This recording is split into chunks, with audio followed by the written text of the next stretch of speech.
Selamat sore pemirsa, Kabar Merah Putih kembali menjumpai Anda. Beragam kabar seputar aktivitas dan kebijakan Presiden Prabowo Subianto dan jajaran Kabinet Merah Putih akan kami hadirkan selama 1 jam ke depan.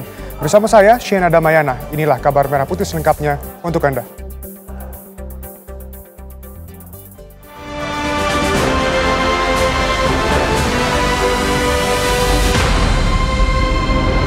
Lihat ya, peluncuran bank emas pertama dalam sejarah Indonesia. Oke, terima kasih. Tadi pidato saya. Oke.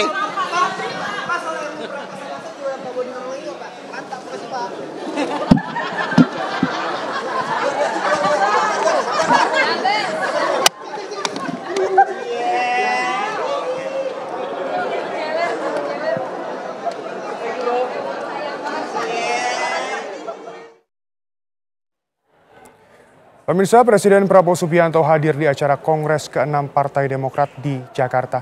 Dalam kesempatan itu, ia mengaku tak akan maju dalam Pilpres 2029 jika kinerjanya mengecewakan selama periode pertama menjabat.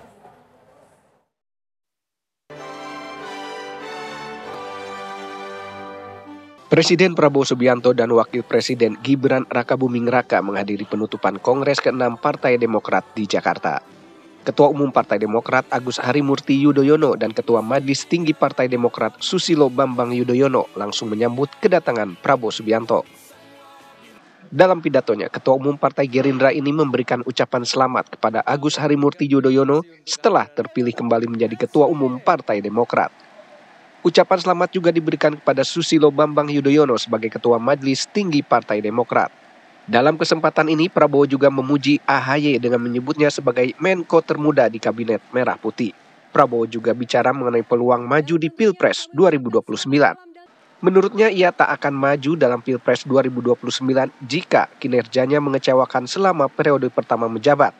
Prabowo pun meminta Partai Demokrat untuk mengkritiknya jika ia tidak setia kepada rakyat. Saya dengar dan saya baca tema yang saudara angkat. Untuk rakyat, Demokrat sukseskan pemerintahan Presiden Prabowo.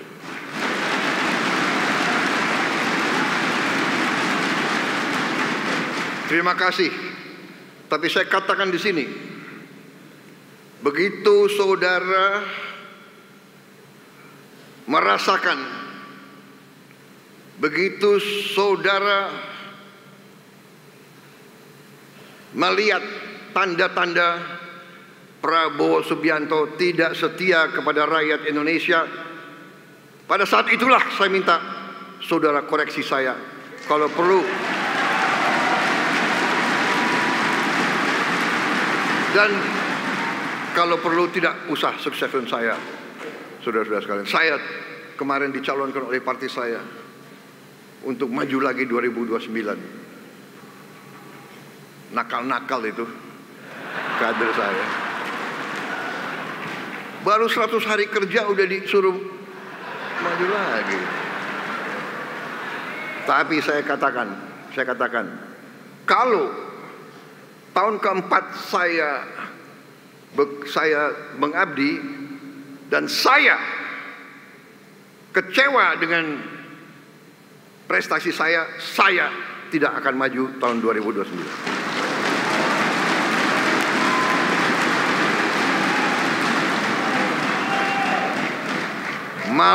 Saya malu sama rakyat Indonesia. Untuk apa? Kalau tidak mampu, lebih baik saya format. Prabowo juga berterima kasih kepada partai-partai politik yang tergabung dalam Koalisi Indonesia Maju Plus yang telah mendukung pemerintahannya. Dari Jakarta, Haidar Fasal, Wahyudin Justin, TV One mengabarkan.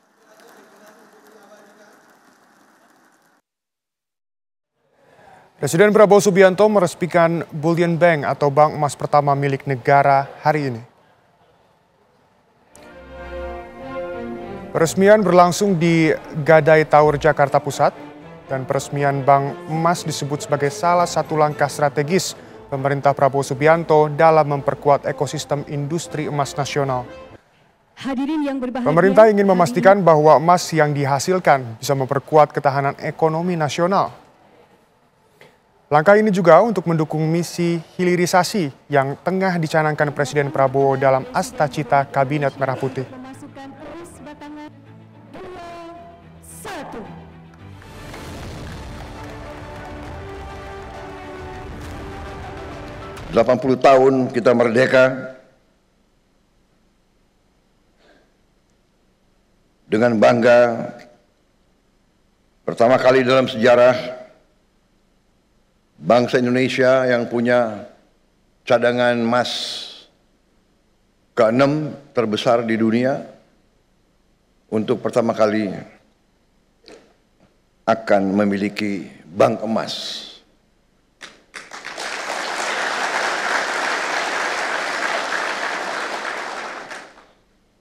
Saya ucapkan terima kasih atas semua pihak yang telah bekerja keras untuk mencapai hari ini. Saya paham bahwa persiapan bank emas ini memakan waktu cukup lama. Kalau tidak salah, lebih dari 4 tahun. Takdir saya bahwa saya yang resmikan.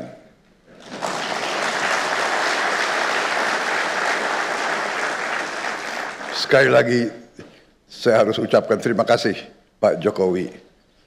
Seharusnya, tolong Seskap ya, kalau ada program yang jasanya pemerintah sebelumnya banyak, Presiden sebelumnya harus dihadirkan juga. Mungkin besok saya akan ketemu Pak Jokowi, saya akan minta maaf. Minta maaf Pak Jokowi, Bapak yang bekerja keras dengan menteri-menteri Bapak. Padahal menteri-menteri Bapak banyak yang saya pakai juga. Kalau sudah timnya bagus, ya kan?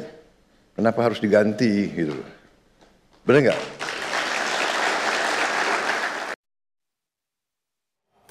Presiden Prabowo Subianto hari ini meresmikan Bank Emas. Kita akan menghubungi jurnalis TV One Fatimah Albar untuk melaporkan peresmian Bank Emas ini. Dan maaf, maksud kami jurnalis TV One Ikra Anggana untuk bisa mengupdate kembali kabar ini. Halo Ikra, silakan laporan Anda.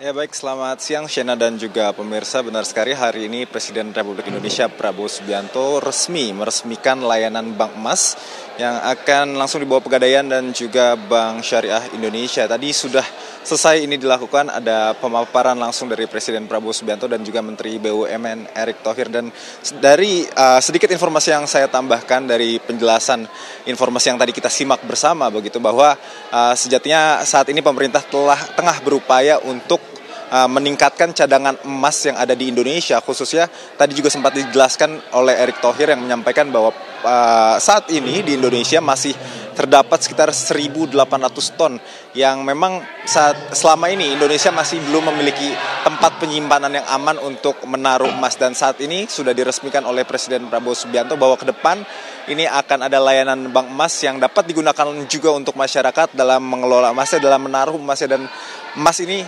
disimpan oleh negara, yang artinya negara juga menjamin keamanan daripada hasil pengelolaan sumber daya alam yang ada di Indonesia. Tadi juga Prabowo juga sempat menyampaikan bahwa dengan diresmikannya Bank Emas ini, pemirsa, ini membuka peluang pertumbuhan pendapatan domestik bruto Indonesia ini disampaikan akan meningkatkan sekitar 245 triliun rupiah dan akan membuka sebesar 1,8 juta lapangan kerja baru. Memang sangat luar biasa sekali, karena tadi juga sempat disampaikan bahwa peresmian Bank Emas ini merupakan salah satu bentuk renovasi seperti itu dari tata kelola emas yang ada di Indonesia, di mana jika tadi Presiden Prabowo Subianto juga menyampaikan urutannya dari tanggal 17 kemarin, ini Prabowo sudah menekan Kepres terkait dengan devisa hasil energi sumber daya alam ya, dan pada tanggal 24 kemarin juga terkait dengan peresmian Danantara untuk mendukung cita-cita Astacita Presiden Prabowo Subianto terkait dengan hilirisasi dari sumber daya alam energi yang tersimpan di Indonesia, dan ini merupakan salah satu bagian daripada hal tersebut, di mana nantinya ke depan dari hasil sumber daya alam yang diperoleh dari dalam negeri, khususnya emas, ini tidak dijual dalam bentuk raw material langsung ke luar negeri, namun diolah, dilakukan proses hilirisasi di dalam negeri dan menambah nilai lebih besar lagi, dan khususnya disimpan di dalam negeri yang akan disimpan di bank emas yang diresmikan pada hari ini. Dan memang saat ini informasinya sudah selesai. Sejumlah menteri juga turut hadir dalam acara ini, diantaranya adalah Menteri Perekonomian Airlangga Hartarto, Menko Perekonomian maksud kami, ada Menteri BUMN tadi Erick Thohir, dan ada Kepala OJK Mahendra Siregar, dan juga beberapa Menteri Kabinet Merah Putih lainnya, dan juga perwakilan dari negara sahabat yang turut hadir dalam acara peresmian hari ini. Shena. Baik, terima kasih Ikra Anggana langsung dari tempat peresmian Bank Emas Indonesia. Pemirsa, Kabar Merah Putih akan segera kembali, tetap bersama kami. Pemirsa, Wakil Presiden Gibran Raka Buming Raka menjadi pemateri dalam retret kepala daerah di Akmil Magelang, Jawa Tengah. Dalam kesempatan itu, Wapres menegaskan kepala daerah harus mensukseskan program Presiden.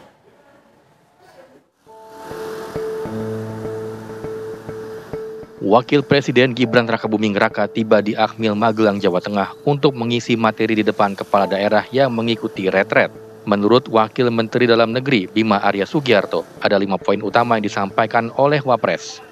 Yang pertama, Gibran mengatakan kepada para kepala daerah untuk mensukseskan program Presiden Prabowo Subianto. Wapres menegaskan tidak ada program selain program Presiden. Berikutnya, Gibran meminta para kepala daerah mensukseskan Asta Cita, terutama program makan bergizi gratis, swasembada pangan, dan penurunan stunting. Wapres juga meminta kepada peserta retret untuk tidak melakukan studi banding ke luar negeri, namun bisa diganti ke studi banding ke daerah lain di Indonesia. Beliau membuka arahannya dengan kata-kata yang sangat tegas, jelas, tidak ada program selain program Presiden. Itu yang langsung disambut dengan aplaus oleh seluruh peserta. Yang kedua, beliau langsung bicara sangat detail sekali turunan Asta Cita dalam hal 1, makan bergizi gratis. Para kepala daerah diminta mensukseskan dalam hal menyiapkan supply chains-nya. Jadi bagaimana produksi, distribusi itu bisa memberikan efek bagi kepala daerah. Yang ketiga, beliau juga mengingatkan tentang target-target swasembada pangan. Sebelum menyelesaikan arahannya, Wakil Presiden kembali mengingatkan seluruh kepala daerah untuk hadir dalam pemberian arahan oleh Presiden Prabowo Subianto. Dari Magelang, Jawa Tengah, Yohanes Leonardo, Dani TV1 mengabarkan. Pemirsa, Wakil Presiden Gibran Raka Buming Raka meminta para kepala daerah untuk mendorong perkembangan industri halal di daerahnya masing-masing. Hal itu disampaikan Gibran saat menjadi pemateri dalam retret kepala daerah di Akmil Magelang, Jawa Tengah. Dalam paparannya, Gibran bersama Kepala Badan Penyelenggara Produk Halal Haikal Hasan, transaksi halal di Indonesia masih kalah dari Cina dan Amerika Serikat. Saat ini ada 66 juta pelaku usaha di Indonesia. Namun dari 66 juta itu baru 2,2 juta pelaku usaha yang sudah tertib halal. Gibran pun meminta para kepala daerah untuk mendorong sertifikasi halal di daerahnya masing-masing.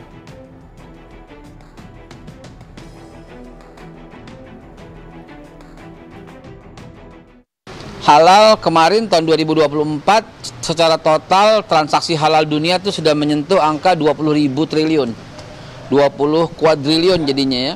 Nah, kita baru mendapat angka yang sangat kecil, cuma 670 triliun. Sementara Cina nomor 1 di dunia, Amerika nomor 2 di dunia, dan seterusnya. Jadi ini menunjukkan bahwa halal itu sebuah lifestyle yang mesti kita ambil peran. Dan mudah-mudahan dengan tertib halal di Indonesia akan naik, pertumbuhan ekonomi juga bisa menyentuh sesuai dengan yang digarisi Presiden, yaitu bisa berkontribusi sampai 8%.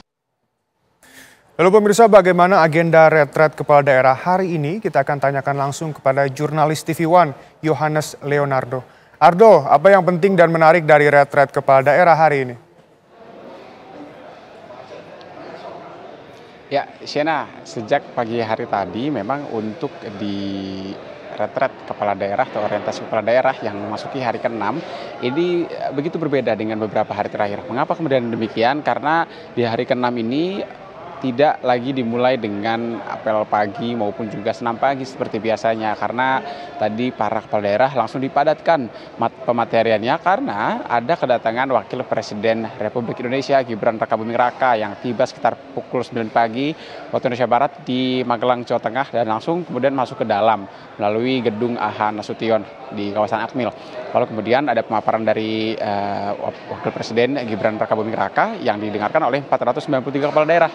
Dan tadi juga seperti paket berita yang Shena bacakan maupun juga Shena siarkan gitu ya dari studio, memang untuk beberapa arahan-arahan Wapres tegas dan lugas gitu ya, tadi disampaikan oleh Wakil Kementerian Dalam Negeri ada Bima Arya Sugiarto yang kemudian menyampaikan beberapa hal terkait arahan-arahan Gibran terus mengenai perumusan ataupun juga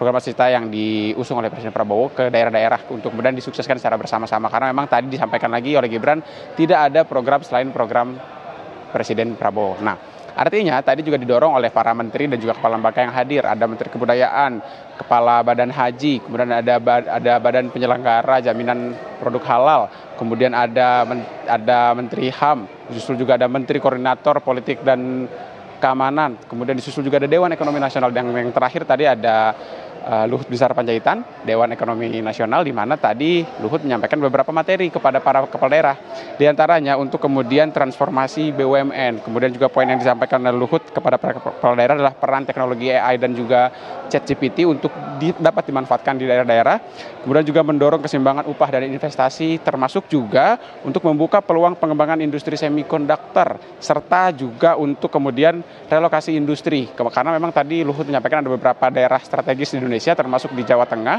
yang dapat kemudian membuka peluang penciptaan kerja mencapai 1 sampai 1,5 juta dalam 1,5 tahun ke depan. Juga tadi ada disampaikan juga untuk percepatan izin AMDAL yang disampaikan ke para kepala daerah, dan ini tentunya untuk mempercepat apa kemudian yang coba didorong oleh Presiden Prabowo melalui program Astacita yang diusung oleh pemerintah pusat, karena memang sejak awal retret disiapkan untuk mempercepat atau juga melakukan sinergitas dari pemerintah daerah dan juga pemerintah pusat untuk mendorong misi maupun juga beberapa program prioritas dari pemerintah pusat. Dan tidak lupa tadi juga beberapa program prioritas ikut disinggung dalam rangkaian retret hari ke-6 ini. Di antaranya ada makan bergizi gratis, swasembada pangan, kemudian juga ketahanan pangan, dan masih banyak lainnya yang tentunya ini menjadi poin-poin yang dibahas oleh para kepala daerah yang berjumlah 493 kepala daerah. Dan memang sejak pagi hingga sore hari ini sudah berlangsung juga beberapa sesi diskusi maupun juga tanya jawab, baik pertanyaan dari pemerintah pusat dalam hal ini adalah para menteri dan juga kepala lembaga serta wakil presiden, kemudian juga pertanyaan sebaliknya dari para kepala daerah untuk pemerintah pusat, karena ini yang coba didorong sejak awal mengenai koordinasi dari kedua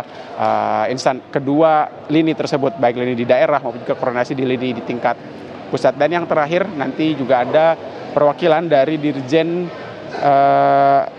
dirjen Kementerian, maksud kami adalah Menteri Agama, yang akan tiba pada malam hari nanti bersama dengan Dirjen Keuangan. Namun hingga sore hari ini dari Dirjen Keuangan kami belum melihat siapa kemudian yang akan mewakilkan, maupun juga dari Menteri Agama apakah kemudian ada Menteri Nasaruddin Umar atau tidak, karena kami belum dapat mengkonfirmasi karena terjadwal untuk Menteri Agama akan mengisi acara pada sore hari nanti. Dan juga apa yang berbeda Shena dari retret kemarin, memang untuk retret pada hari ke-6 ini rangkaian tidak kemudian selesai pada sekitar pukul 9 malam, tapi lebih cepat sedikit dari pukul 8, karena tadi pagi mereka juga memulai rangkaian lebih pagi dan karena ada penyesuaian khusus mengenai agenda yang berlangsung pada retret hari ke-6. Terlebih para kepala daerah juga harus mempersiapkan kembali karena besok Informasi yang kami peroleh ada terjadwal kedatangan Presiden Prabowo Subianto sesuai dengan rundown yang kami terima sejauh ini, namun memang ini masih dinamis. Namun yang jelas persiapan-persiapan khusus mengenai apa kemudian materi-materi maupun juga penyampaian apa saja yang akan disampaikan pada hari Kamis ini perlu kemudian disinkronkan dengan para kepala daerah yang hari ini sudah padat sejak pagi hari tadi hingga sore hari ini. Sementara demikian dari Magelang, Jawa Tengah, kembali ke Jakarta. Baik, terima kasih Yohanes Leonardo langsung dari lokasi retret di Magelang. Selamat kembali bertugas. Pemirsa, Kapolri Jenderal Listio Sigit Prabowo menjadi narasumber dalam retret kepala daerah di Magelang. Kapolri menekankan pentingnya pencegahan korupsi oleh kepala daerah guna menciptakan pemerintah yang bersih, mendorong pemerintah yang bersih, dan mendorong pertumbuhan ekonomi dan meningkatkan kesejahteraan masyarakat. Jika terjadinya korupsi itu betul-betul bisa dilakukan secara optimal, sekaligus juga dukungan kita untuk mendorong pertumbuhan ekonomi yang ada di daerah dan juga mendorong program-program yang menjadi program pemerintah. Pak, tadi skemanya apa saja Pak untuk mencapai hal tersebut, Pak, pencegahan dan juga pemberantasan korupsi itu, Pak? Ya, tentunya dari pendampingan kita memberikan masukan terkait dengan potensi-potensi fraud yang ada dan kemudian di situ kita berikan masukan perbaikan. Namun kalau kemudian berulang, ya tentunya akan dilakukan pendekatan hukum.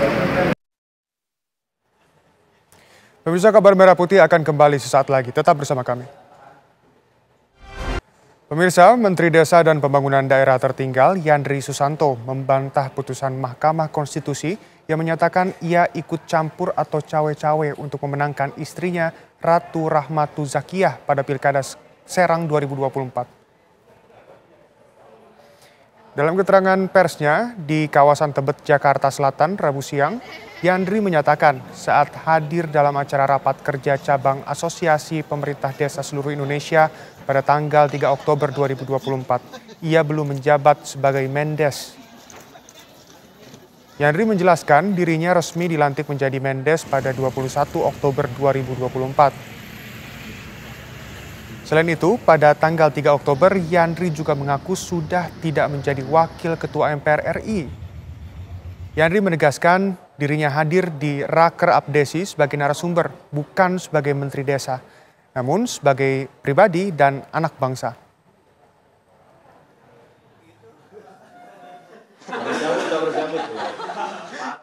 Dalil yang disampaikan oleh MK itu satu tentang saya hadir di Raker Abdesi Kabupaten Serang tanggal 3 Oktober 2024. Saya pastikan, sampaikan kepada rekan-rekan wartawan, tanggal 3 Oktober itu saya belum menjadi Menteri Desa. Ya, karena dilantiknya tanggal 21 Oktober 2024. Jadi tanggal 3 Oktober 2024 saya diundang, bukan pihak yang mengundang para kepala desa. Saya diundang, ada bukti suratnya dan itu juga disampaikan ke Mahkamah Konstitusi. Jadi saya diundang sebagai pihak narasumber, saya menyampaikan di situ tentang bagaimana Banten bebas korupsi, kira-kira begitu. Karena Banten selama ini belum maju, penyakitnya adalah banyak korupsi yang dilakukan oleh oknum-oknum yang tidak bertanggung jawab. Mahkamah Konstitusi mengabulkan 26 dari 40 perkara perselisihan hasil pemilihan umum kepala daerah 2024. Dari 26 perkara yang diputuskan, 24 daerah diantaranya harus melakukan pemungutan suara ulang. Lalu apa tanggapan dari anggota Dewan Pembina Perludem Titik Anggraini dan juga tanggapan dari Komisioner KPU Betty Epsilon Idrus? Berikut cuplikan dialog di Apa Kabar Indonesia Pagi. Nah, apa yang menjadi penyebab? Ada banyak faktor. Satu, ada ketidakpatuhan KPU di dalam membuat peraturan teknis dalam menurunkan putusan Mahkamah Konstitusi.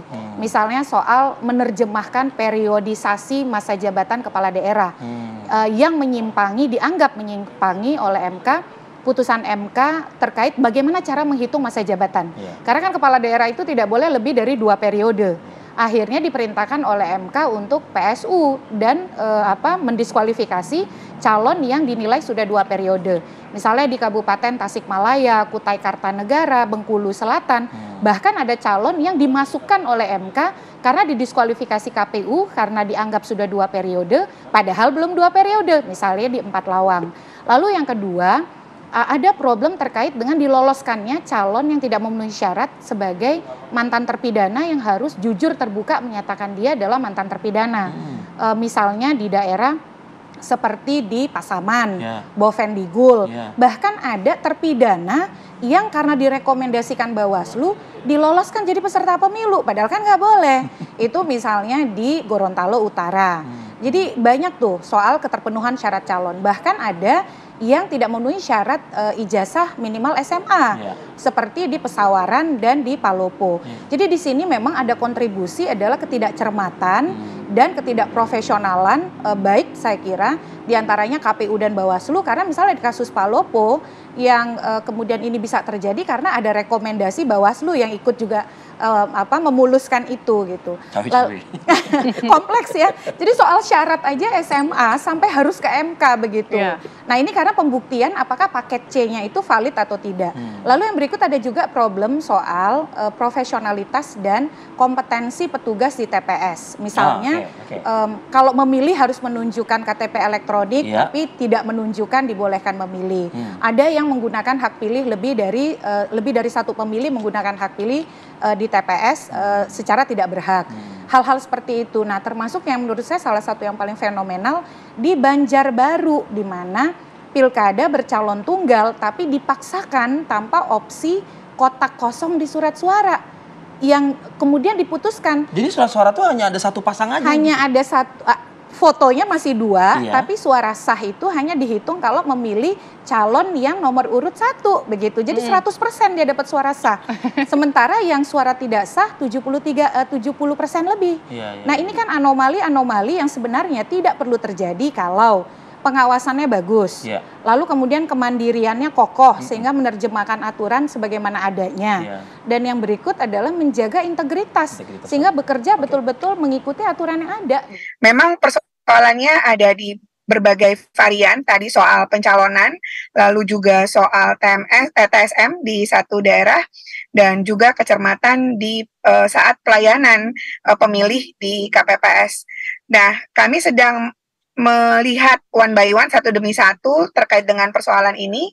Misalnya di Siak ada perintah bahwa tetap menggunakan DPT, DPTB, dan DPK yang sudah ditetapkan sebelumnya, namun meminta untuk ada 1 TPS di lokasi khusus di Siak, yaitu di rumah sakit. Nah, tadi malam saya sudah cermati terkait dengan ini langsung dengan teman-teman Siak dan kemudian memberikan arahan karena waktu penyelenggaraannya hanya 1 bulan saja, Mas Arief dan Mbak Putri serta Mbak Titi. Nah, kami juga sedang memetakan mana yang harus ditindaklanjut dengan tenggat waktu 30 hari, 45 hari, 60 hari, 90 hari, dan 180 hari. Jadi saat ini sedang dipetakan, Mas dan Mbak sekalian, terus what should be done-nya, apa yang akan dilakukan, harus berkoordinasi dengan siapa, sehingga penyelenggaraan pilkada ke depan ini tidak menyebabkan ada PSU berikut. Pemirsa, Kabar Merah Putih akan kembali sesaat lagi, tetap bersama kami. Komisi 12 DPR menggelar rapat dengar pendapat dengan PT Pertamina Patraniaga hari ini. Agenda rapat awalnya membahas pasokan BBM di SPBU. Namun RDP digelar setelah ramainya dugaan korupsi tata kelola minyak mentah dan produk kilang pada PT Pertamina Subholding. Komisi 12 juga memanggil Shell Indonesia, PT Aneka Petroindo Raya, BPAKR, PT Indomobil Prima Energy, serta PT Vivo Energy Indonesia. Selain membahas soal pasokan BBM, rapat tersebut juga membahas sejumlah isu yang beredar, salah satunya dugaan pengoplosan BBM. Karena itu, izinkan saya atas nama pimpinan rapat dilaksanakan secara terbuka. Apakah dapat disetujui? Lalu apa hasil rapat Komisi 12 DPR dengan Pertamina Patra Niaga dan sejumlah perusahaan minyak dan Kementerian ESDM? Kita akan langsung tanyakan kepada jurnalis TV One, Iman Fajar. Iman, apa hasil rapat dengar pendapat Komisi 12 DPR? Silakan. Ya, Shena dan juga pemirsa, mengenai hasil dari pertemuan antara Komisi 12 DPR RI dengan sejumlah perusahaan BBM yang diundang pada pagi hingga siang hari ini memang menghasilkan setidaknya ada 4 kesimpulan di akhir rapat yang dimunculkan tadi oleh Komisi 12 DPR RI, di mana yang pertama adalah Komisi 12 DPR RI meminta agar para perusahaan BBM yang tadi didatangkan di Komisi 12 DPR RI ini untuk menjaga pasokan dan kualitas BBM di seluruh Indonesia. Kemudian juga tadi kalau kita melihat tidak hanya Pertamina juga, namun ada sejumlah perusahaan BBM yang memang berbasis di luar negeri ini juga turut didatangkan untuk mendengarkan ataupun juga mengikuti RDPU di Komisi 12 DPR RI. Tadi Komisi 12 meminta untuk para perusahaan ini, kecuali Pertamina ya, untuk membuka bisnis ataupun melakukan ekspansi bisnis di luar Pulau Jawa untuk meningkatkan pemerataan kesediaan BBM di Indonesia. Dan tadi juga dalam rapat juga Pertamina menjelaskan bagaimana dalam Pertamax yang disebut-sebut memang dioplos ini dibantah oleh Pertamina, karena memang Pertamina menjelaskan bahwa ini tidak ada pengoplosan Pertamax seperti yang disebut sebelumnya, di mana RON 90 menjadi RON 92. Namun memang terdapat zat aditif atau zat tambahan terhadap Pertamax yang ini tidak merubah RON, di mana ini Komisi 12 juga disebut juga telah memahami penjelasan dari Pertamina. Dan terakhir tadi juga dari anggota Komisi 12 DPR RI juga menyampaikan sejumlah pertanyaan yang sayangnya juga masih belum dijawab semuanya oleh pihak yang datang, sehingga nantinya perusahaan-perusahaan BBM yang tadi diundang ini diminta untuk memberikan jawaban tertulis kepada Komisi 12 DPR RI paling lama hingga 7 Maret 2025.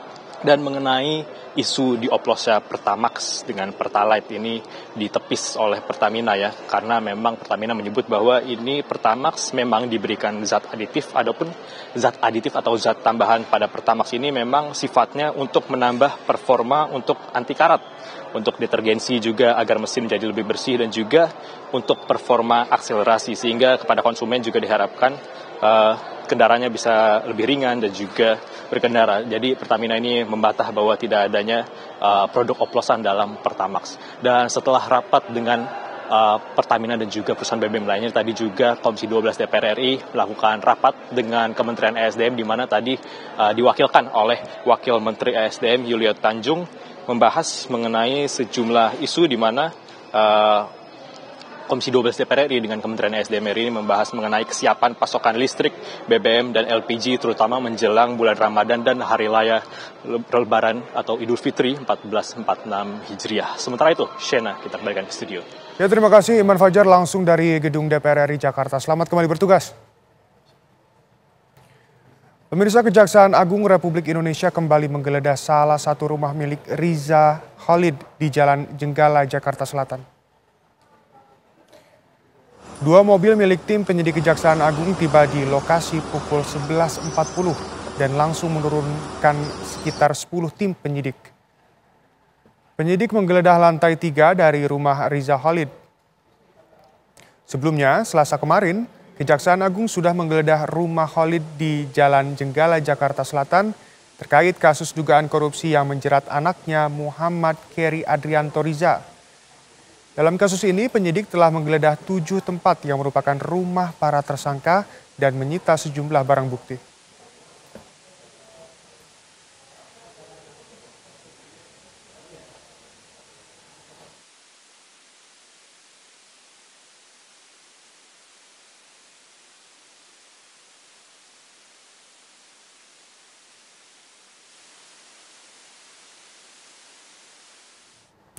Pemirsa, Kejaksaan Agung telah menetapkan 7 tersangka kasus korupsi tata kelola minyak mentah dan produk kilang 2013 hingga 2018.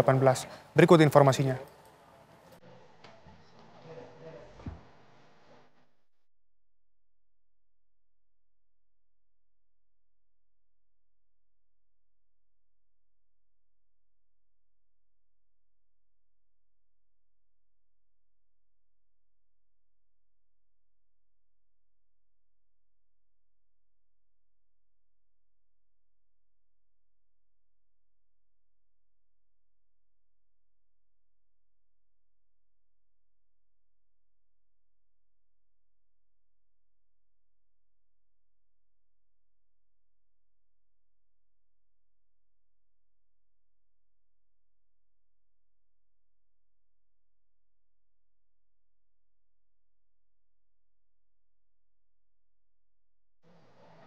Pemirsa, Kabar Merah Putih akan kembali sesaat lagi. Tetap bersama kami. Pemirsa, Hakim Mahkamah Konstitusi memutuskan memenangkan Hidayat Arsani dan Heliana menjadi gubernur dan wakil gubernur Provinsi Bangka Belitung terpilih.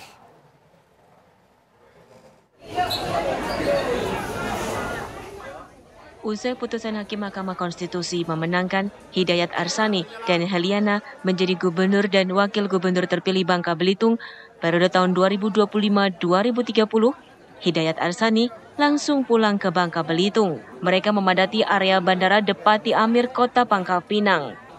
Hidayat Arsani mengatakan akan mengkaji ulang anggaran yang dirasa tidak perlu, diantaranya menghapus anggaran kendaraan pribadi sebesar hampir 3 miliar rupiah dan juga menghapus anggaran seragam dinas gubernur.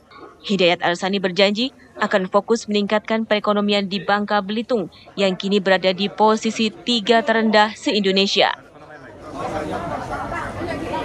Terima kasih kepada Hakim MK yang begitu tegak lurus untuk menegakkan kebenaran. Nah, kami sekaligus mengucapkan terima kasih kepada Hakim MK yang telah menyidangkan kasus ini. Yang benar katakan benar, yang salah katakan salah. Akan depan Bangka Belitung lagi tidak baik-baik saja, lagi tipis luar biasa, maka kita harus mengkaji ulang semua anggaran pemerintah. Kita akan kaji ulang dan kita mungkin kebesaran menyentuh rakyat dulu, karena di situ kita lihat ada anggaran mobil baru pun saya akan coret ya. Saya dapat anggaran baru, mobil katanya hampir 3 miliar, itu saya pikir tidak perlu ya. Baju dinas pun saya masih ada ya, lengkap semuanya. Jadi kita memang situasi kali ini lagi situasi yang tidak baik ya. Maka kita perlu kerja keras, maka kita perlu masyarakat, dan bagaimana pemulihan ekonomi segera kita pulihkan gitu. Program kampanye kita segera kita selesaikan masalah. Bismillahirrahmanirrahim. Setelah dilantik, Hidayat Arsani akan menyusul ke Magelang untuk mengikuti pembekalan kepala daerah. Dari Pangkal Pinang, Bangka Belitung, Frendi Primadana, TV One mengabarkan. Presiden Prabowo Subianto meresmikan Bullion Bank atau bank emas pertama milik negara hari ini. Peresmian berlangsung di Gadai Tower, Jakarta Pusat. Peresmian bank emas disebut sebagai salah satu langkah strategis pemerintah Prabowo Subianto dalam memperkuat ekosistem industri emas nasional.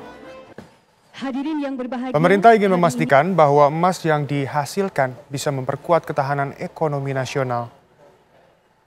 Langkah ini juga untuk mendukung misi hilirisasi yang tengah dicanangkan Presiden Prabowo dalam Astacita Kabinet Merah Putih. Sebelumnya, Presiden Prabowo menyampaikan pembentukan bank emas di Indonesia dibentuk karena komoditas hasil tambang khususnya emas yang selama ini masih berbentuk raw material dan langsung diekspor. Hal ini dikarenakan tidak ada penyimpanan khusus emas di dalam negeri.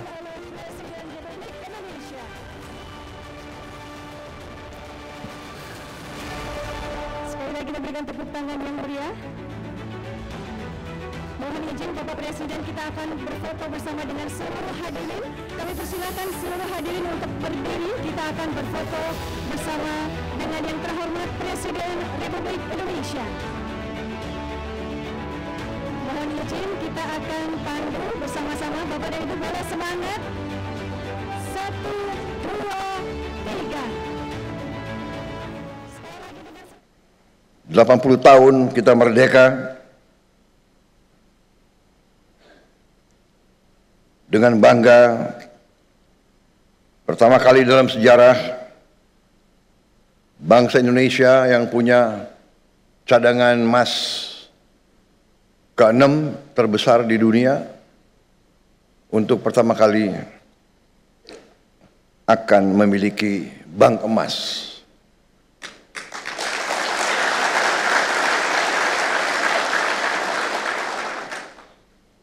Saya ucapkan terima kasih atas semua pihak yang telah bekerja keras untuk mencapai hari ini. Saya paham bahwa persiapan bank emas ini memakan waktu cukup lama. kalau tidak salah lebih dari 4 tahun. Takdir saya bahwa saya yang resmikan.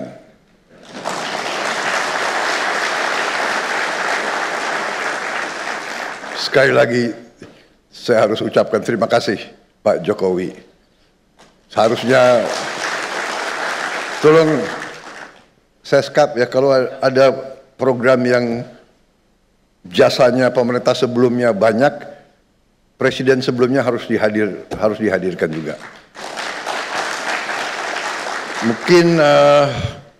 Mungkin besok saya akan ketemu Pak Jokowi, saya akan minta maaf. Minta maaf Pak Jokowi, Bapak yang bekerja keras dengan menteri-menteri Bapak. Padahal menteri-menteri Bapak banyak yang saya pakai juga. Kalau sudah timnya bagus, ya kan? Kenapa harus diganti gitu? Benar nggak? Nah pemirsa, kabar tersebut sekaligus menutup jumpa kita hari ini. Esok Kabar Merah Putih akan kembali di waktu yang sama. Jangan beranjak dulu pemirsa, karena sesaat lagi Anda dapat menyaksikan program Kabar Petang. Saya Shena Damayana mewakili seluruh kru yang bertugas mengucapkan terima kasih dan sampai jumpa.